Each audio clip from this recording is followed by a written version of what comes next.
আমরা এখনো কোনো রেসপন্স পাইনি। আমরা ওটা যতগুলো লিঙ্ক দরকার, অ্যাটাচমেন্ট বা যতগুলো ইনফরমেশন দেওয়ার সব আমরা দিয়ে দিয়েছি। তো আমরা ওয়েট করছি আইসিসি আমাদেরকে কি জানায়। ভারতের অন্য ভেন্যু তো ভারতই, তো ভেন্যু বলে তো কোনো কথা নেই। তবে আমাদের যেহেতু আপনারা জানেন যে আমরা এই বিশ্বকাপের ব্যাপারে একক সিদ্ধান্ত নিচ্ছি না, আমরা গভর্নমেন্ট অর্ডার, গভর্নমেন্টের সাথে আমরা আলোচনা করে সিদ্ধান্ত নেব এবং যেখানে আমরা দাঁড়িয়েছিলাম এখন সেখানেই আছি। আমি এখনও কিছু শুনিনি এই ব্যাপারে। বুলু ভাই, আমরা বিভিন্ন জায়গায় শুনছি, যদিও মিডিয়া থেকে শোনা, আসলে হায়দ্রাবাদ বা চেন্নাইতে মানে অফার দেওয়া হয়েছে আনঅফিসিয়ালি, এটা কি সত্য কিনা? এবং না, আমি এই ব্যাপারে কিছু শুনিনি। সহজ অঙ্ক হিসাব করলে আজকে কালকে তো দুবাই বন্ধ, তো হয়তো সোম মঙ্গলবারের দিকে হয়তো মানে আমি জানি না তাদের না হয় কি, এত অনেক প্রফেশনাল অর্গানাইজেশন, তো ওই তো লাইনের বাইরে সাধারণত কথাবার্তা কেউ বলে না। সবচেয়ে বড় প্রস্তুতি যেটা, সেটা হচ্ছে যে টিম সিলেক্ট করা। তো টিম সিলেকশন হয়ে গিয়েছে। আমি বিশ্বাস করি বাংলাদেশ ওয়ার্ল্ড ক্রিকেটে একটা বড় দল, একটা ফুল মেম্বার, এবং এটা কিন্তু গত 25 বছর ধরে, বিশেষ করে বাংলাদেশ গত 10 বছর ধরে যেভাবে আপনি দেখেন, আমরা চ্যাম্পিয়ন্স ট্রফিতে সেমিফাইনাল খেলেছি, আমরা 2015 বিশ্বকাপে 50 ওভারের বিশ্বকাপে আমরা কোয়ার্টার ফাইনাল খেলেছি, 2019-এ যে ইংল্যান্ডে বিশ্বকাপ হয়েছে সেখানে আমরা ট্রিমেন্ডাস ক্রিকেট খেলেছি। সো সব কিছু মিলিয়ে বাংলাদেশ অবশ্যই একটা বড় দল, এবং আমরা বাংলাদেশকে ভাবি যে বিশ্বের অন্যতম একটা সেরা দল, এবং এই টি-20 বিশ্বকাপে যেহেতু এটা সাবকন্টিনেন্টে হচ্ছে সেটা আমাদের জন্য একটা বড় অ্যাডভান্টেজ। সব কিছু মিলিয়ে আমরা সবসময় বলে থাকি বাংলাদেশ একটা এক্সাইটিং ক্রিকেটিং টিম। তো এই বিশ্বকাপেও বাংলাদেশ ইনশাল্লাহ ভালো খেলবে। মুস্তাফিজকে কি ফিরতি অফার দেওয়া হয়েছিল, এমন একটা গুজব ছিল? না, আমাদের সাথে কোনো আলোচনা, এটা সম্পূর্ণ একটি ফেক নিউজ। আমি এরকম কিছু এক্সপিরিয়েন্স করিনি আসলে। আমি তাকে, যেহেতু তিনি তার ব্যক্তিগত ফেসবুক থেকে সেটা লিখেছে, এবং তাকে আমরা বলেছি যে আপনি এটা রিজয়েন্টার দেন। তার উপরে আমার কাছে মনে হচ্ছে যে একজন বাংলাদেশ জাতীয় দলের অধিনায়ককে আমরা যেভাবে দেখেছি, যেভাবে পারফরমেন্স করেছে, তাকে শুধু তাকে না, এই ব্যাপারটা হয়তো আমাদের লেখার আগে একটু চিন্তা করা উচিত ছিল, রেসপেক্ট করা উচিত ছিল আরও। তিনি নিজেও তো একজন ডিরেক্টর, তো আমরা আমাদের বোর্ড মিটিং আছে 24 তারিখে সম্ভবত, তখন আমরা ব্যাপারটা নিয়ে আরও খোলাখুলি আলোচনা করব। নর্মালি তো আমাদের 26 তারিখে ইন্ডিয়া যাওয়ার কথা ছিল, যদি সব ঠিক থাকতো ইনশাআল্লাহ। এখন এই মুহূর্তে যদি আমাদের ইন্ডিয়াতে না যায়, সেক্ষেত্রে আমাদের কি বিকল্প কোনো প্ল্যানিং আছে কিনা?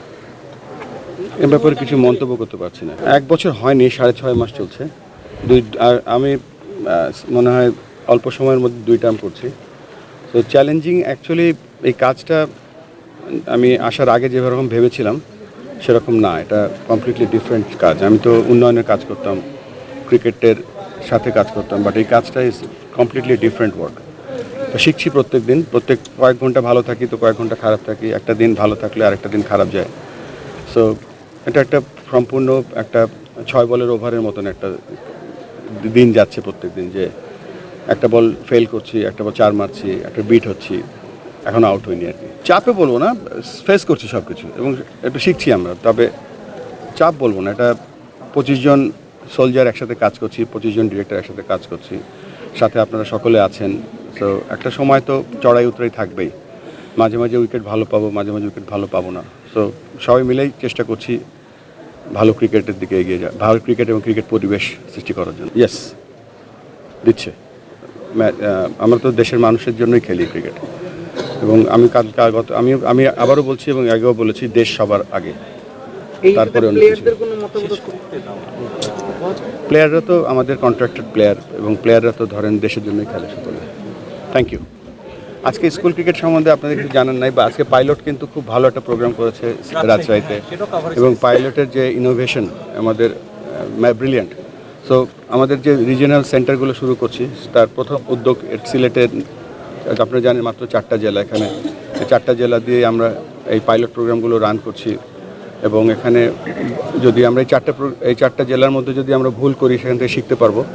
তবে দেশব্যাপী আমরা চেষ্টা করছি এই রিজিওনাল সেন্টারগুলো যত তাড়াতাড়ি আমরা স্ট্যাবলিশ করতে পারি, এতে করে আমরা যেন প্রত্যেকটা ক্রিকেটারকে একটি সুযোগ দিতে পারি যে কীভাবে বাংলাদেশ জাতীয় দলে খেলার পাথওয়েটা একটা দেখাতে পারি। রাজশাহীতে 25টা স্কুল নিয়ে ওটা শুরু করছে, বাট রাজশাহী এটা সম্পূর্ণ পাইলটের উদ্যোগ এবং খালেদ মাসুদ তিনি উদ্যোগ নিয়েছেন। ক্রিকেট বোর্ডের সম্পৃক্ততা কম এখানে, বাট ক্রিকেট বোর্ডের উদ্যোগে যখন আমরা রাজশাহী জেলায় রাজশাহী রিজিওনাল সেন্টারটা করবো তখন আরও বড় করে করবো। খুব ভালো কথা বলেছেন যে আমি যদি উপর থেকে দেখি আমাদের একটা এস্টাবলিশ জাতীয় দল আছে।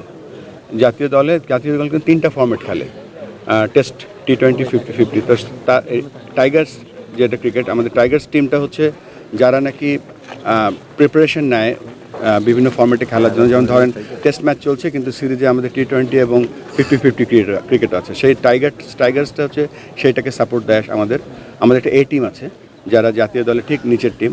আমাদের একটা হাই পারফরমেন্স টিম আছে যেখানে সব ট্যালেন্টেড ক্রিকেটাররা আসে। বাট রিসার্চ করে আমরা দেখেছি যে আন্ডার-19 এবং হাই পারফরমেন্সের মাঝে একটা বড় গ্যাপ আছে।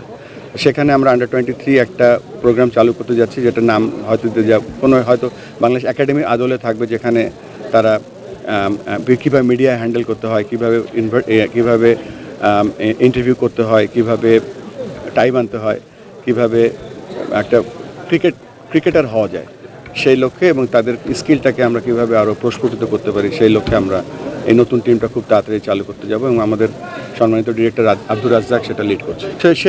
সেই প্ল্যানিংটা এখন হয়নি, তবে হাই পারফরমেন্স নিয়ে আমি একটু বলতে চাই। এখানে হাই পারফরমেন্স একটা হচ্ছে ইউনিট, যে ইউনিটটা আপনি হাই পারফরমেন্সের ট্রেনিং ডিজাইনটা এমন হওয়া উচিত, মনে করেন যে জাতীয় দল 2026-এ ক্রিকেট খেলছে, 2026-এ ক্রিকেট খেলছে, দেখা গেল যে সেখানে টিমের মেন্টাল স্টেটটা হয়তো আরেকটু উন্নয়ন করা উচিত, বা ফাস্ট বোলিং আরেকটু বেটার খেলা উচিত, বা স্পিন আরেকটু বেটার খেলা উচিত। এই যে ফাইন্ডিংসগুলো আছে, এই ফাইন্ডিংসগুলোর অ্যাকচুয়াল ট্রেনিং কিন্তু হাই পারফরমেন্সে হওয়া উচিত, যেখানে নাকি যখন 30-এ বা 32-এ যখন বাংলাদেশ খেলবে এখানে প্লেয়ার রেডি থাকবে। তো এই হাই পারফরমেন্স কনসেপ্টটাই আমাদের রং ছিল, তো সেটা আমরা ঠিক করার চেষ্টা করছি। এটা অনেক কঠিন কাজ। এই কাজটা করতে গেলে প্রথমেই যে জিনিসটা দরকার, প্ল্যানিংয়ের পরে পিপল দরকার, মানে ভালো কোচ দরকার। তো সেই কাজগুলো আমরা করছি। আসলে কাজ করার জায়গা অনেক আছে এবং অনেক সুযোগ আছে, সো চেষ্টা করছি সেই গ্যাপগুলো পূরণ করার জন্য। আমি যতদূর জানি তারা খুব প্রফেশনাল অর্গানাইজেশন, তো সো হয়তো সমস্ত ইনফরমেশন, যেমন ধরেন শুধুমাত্র আমাদের চিঠিটার সাথে সাথে কিন্তু আমরা যেই সিকিউরিটি জায়গাগুলো বলেছি, তারা আমাদের সিকিউরিটি ডিপার্টমেন্টের সাথেও যোগাযোগ করেছে। তো বিভিন্ন ইনফরমেশন তারা টেবিলে নেওয়ার পরে আলোচনা করবে আর কি। সো হয়তো they are collecting all the information maybe. তো কালকে তো যতদূর জানি শনি রবি বন্ধ থাকে, সোম মঙ্গলবারের দিকে হয়তো আশা করছি। বাট আমাদের জন্য সময়টা খুব গুরুত্বপূর্ণ, কারণ সময়টা চলে যাচ্ছে। তো আমরা খুব চিঠিটার অপেক্ষায় আছি যে কী রিপ্লাই আসে বা কী রিকোয়ারমেন্ট আসে। আমি ইনফ্যাক্ট এরকম কোনো পোস্ট দেখিনি বলেছে, বাট মন্তব্য করেছে।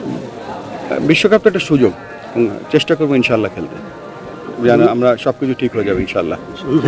এই ধরনের ব্যাপার এমনিতেই তো আসলে কন্ট্রোলের বাইরে, আপনাদের কন্ট্রোলের বাইরে অনেক ব্যাপার আছে। তারপরে যখন বোর্ড ডিরেক্টররা বিভিন্ন রকমের মন্তব্য করছে, যেগুলো আসলে আপনাদের উটকো ঝামেলা হিসেবে আসে কিনা, সত্যি কথা। No comments. Thank you.